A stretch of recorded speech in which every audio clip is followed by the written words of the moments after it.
بسم اللہ الرحمن الرحیم۔ السلام علیکم۔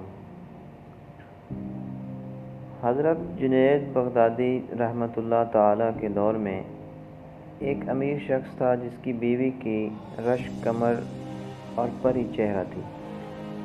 اس عورت کو اپنے حسن پر بڑا ناز تھا۔ ایک مرتبہ بناؤ سنگھار کرتے ہوئے اس نے ناز نخرے سے اپنے شوہر سے کہا کہ کوئی شخص ایسا نہیں جو مجھے دیکھے اور میری تمنا نہ کرے۔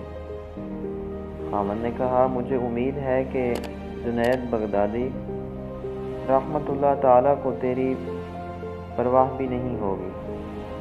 بیوی نے کہا، اگر مجھے اجازت ہو تو میں جنید بغدادی رحمۃ اللہ تعالیٰ کو آزما لیتی ہوں۔ یہ کون سا مشکل کام ہے؟ یہی گھوڑا اور یہی گھوڑے کا میدان دیکھ لیتی ہوں۔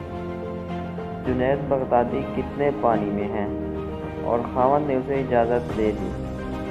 وہ عورت بن سنور کر جنید بغدادی کے پاس آئی اور ایک مسئلہ پوچھنے کے بہانے چہرے سے نقاب کھول دیا۔ جنید بغدادی رحمۃ اللہ تعالیٰ اس عورت پر نظر پڑی تو انہوں نے زور سے اللہ کے نام کی ضرب لگ گئی۔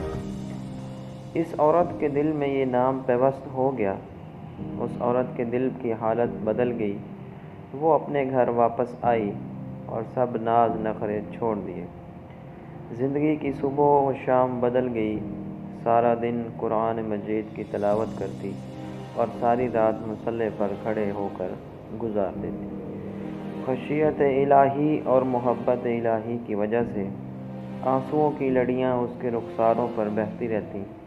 اس عورت کا خاوند کہا کرتا تھا کہ میں نے جنید بغدادی کا کیا بگاڑا تھا کہ اس نے میری بیوی کو راہبہ بنا دیا اور اسے کسی کام کا نہ چھوڑا۔